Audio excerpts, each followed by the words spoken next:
Snow dusted the city like powdered sugar on the night Mrs. Lillian Hartwell stepped beneath the glowing lights of Blakely's winter ball. The cold clung to her cloak as if warning her to turn back, but the carriage door closed behind her with a final sound that felt like fate deciding for her. For a brief moment, she stood still, breathing in courage she did not feel. Then she lifted her modest gray silk skirts and entered a world that had never wanted her. Crystal chandeliers blazed overhead, throwing light across silk gowns, polished shoes, and sharp smiles. Music filled the air, grand and proud, but Lillian moved quietly, as though she feared the floor itself might reject her. She held her chin up, not from pride, but from long practice.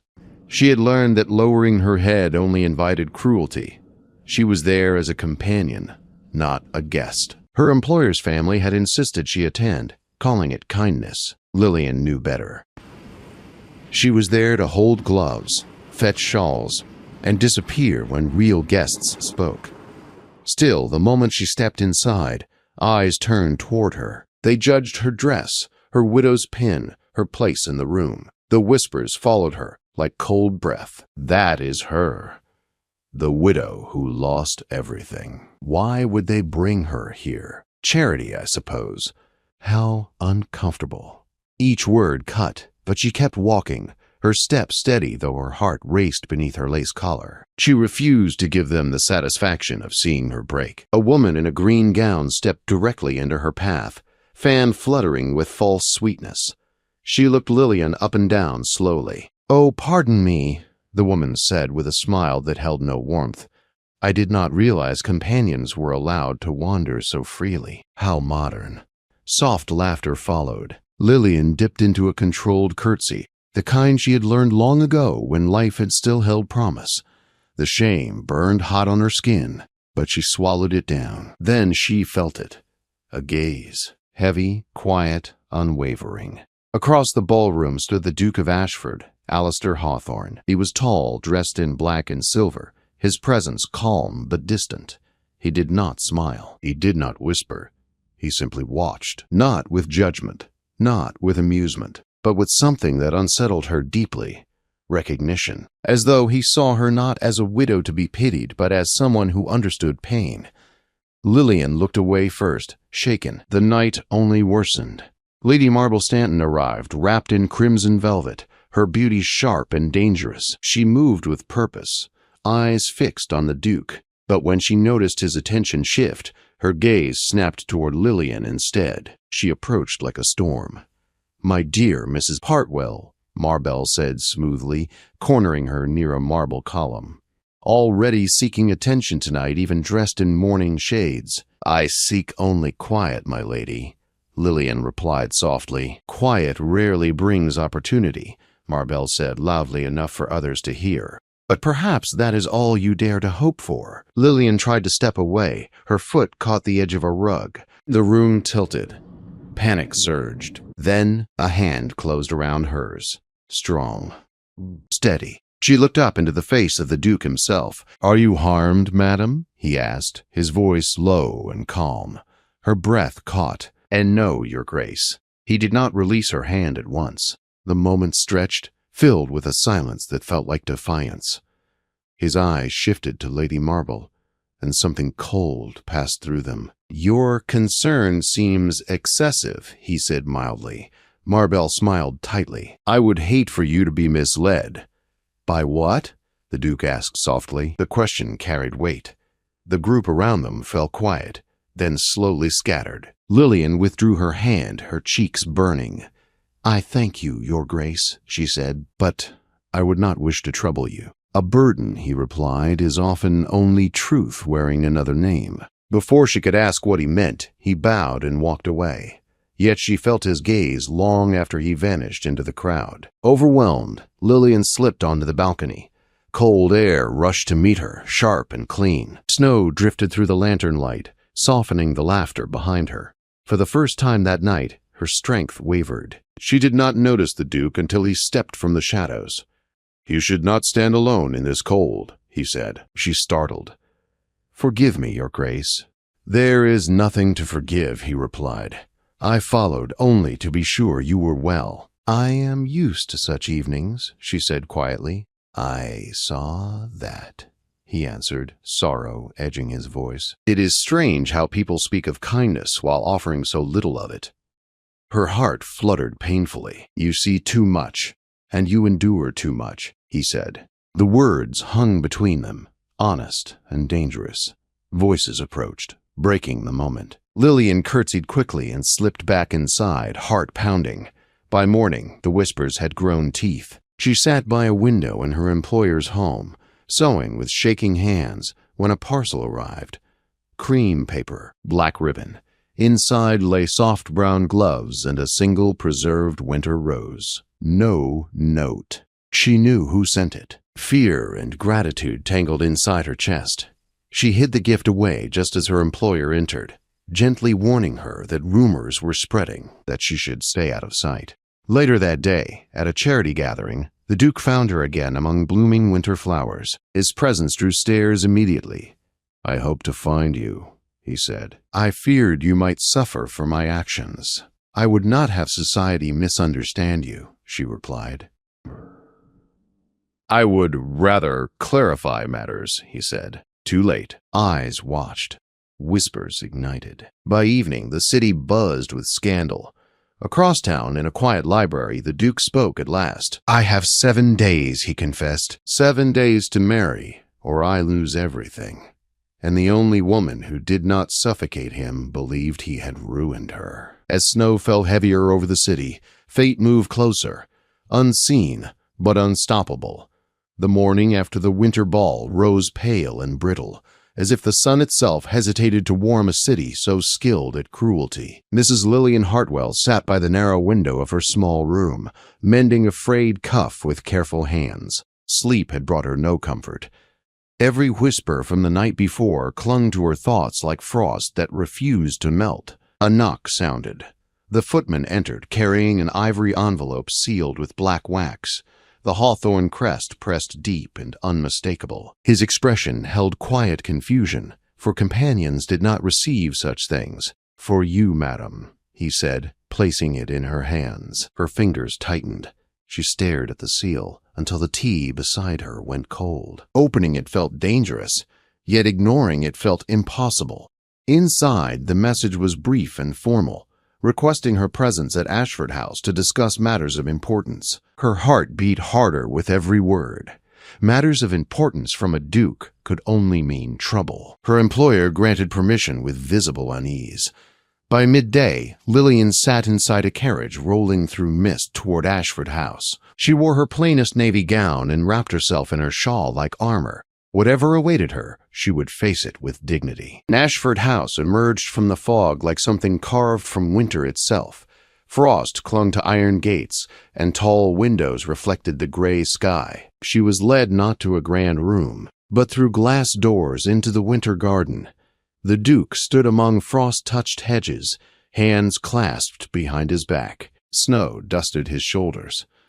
When he turned, she saw strain beneath his calm. "Mrs. Hartwell," he said quietly, "thank you for coming."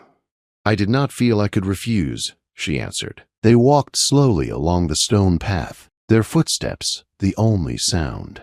"I owe you an explanation," he said. "And an apology." She listened, heart tight, as he spoke of his father's will, of the condition placed upon his inheritance, of the 7 days that remained. "If I do not marry," he said, voice steady but worn, "Ashford passes to my cousin, a man who would destroy it." The weight of his confession pressed on her chest. "And you wish me to help you," she said softly. "I wish you to consider standing with me," he replied, "not as convenience alone. I admire your strength, your honesty. I find peace in your presence." The words stunned her. She stepped back, fear and wonder colliding. "I need time," she whispered. "You shall have it," he said. "Whatever you decide, I will honor it." That night, snow thickened over London. Lillian lay awake, torn between memory and future. She had loved once, and buried that love with her husband. To marry again for duty felt like betrayal. Yet she could not deny the man she had seen beneath the Duke's title. By morning, clarity came with the storm. She returned to Ashford House. "I will stand with you," she said, "if you still wish it." Relief crossed his face like light breaking through cloud. Word spread fast. Lady Marbell arrived, furious. The Duke stood firm, claiming Lillian openly, calling her his future Duchess. That evening, alone in her room, Lillian found a note slipped beneath her door. "If you marry him, you will regret it." Fear fluttered sharp and cold, but she folded the note away. She would not turn back now. Dawn approached heavy with snow, and fate drew nearer. Dawn did not arrive gently. It broke through the night wrapped in heavy snow, the sky low and gray, as though the world itself questioned what was about to be done. Mrs. Lillian Hartwell stood at the window of her small room, watching flakes tumble past the glass in endless silence. Today she would marry a duke.